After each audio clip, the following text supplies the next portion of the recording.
अपने सब सुन रहल छी धर्मा रिकॉर्डिंग स्टूडियो। डीजे संचार निर्मली बजा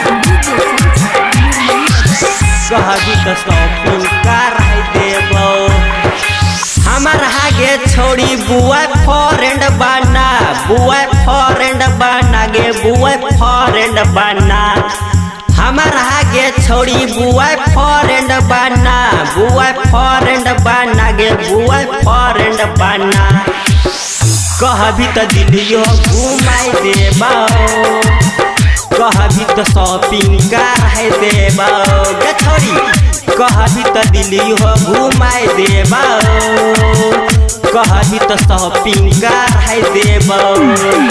हमर हागे छोड़ी बुआ फ्रेंड बना गे बुआ फ्रेंड बना हमर हागे छोड़ी बुआ फ्रेंड बना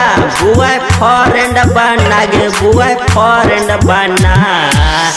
कहबी तो दिलियो घुमाई देबो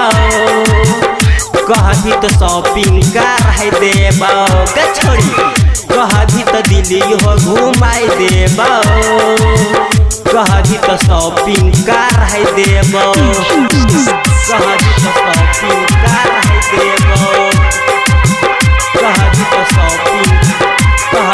शॉपिंग डीजे संचार निर्मली बजा कहबी तो शॉपिंग कर देबो दिल के है अरमान पूरा गे कराबहु छोड़बहु नहीं गे अधूरा गे छोड़बहु नहीं गे अधूरा गे दिल के है अरमान पूरा गे कराबहु छोड़बहु नहीं गे अधूरा गे सहरसा सुपौल सब घूमब सहरसा सुपौल सब घूमब औरो घूमब मनीगाछी गे छौरी तोरा चढ़ा के अपाची गे छौरी कहबी तो दिलियो घुमाई देबो कहबी तो शॉपिंग कर देबो गे छोड़ी कहबी तो दिलियो घुमाई देबो कहबी तो शॉपिंग कर देबो कहबी तो शॉपिंग कर देबो कहबी तो शॉपिंग डीजे संचार निर्मली बजा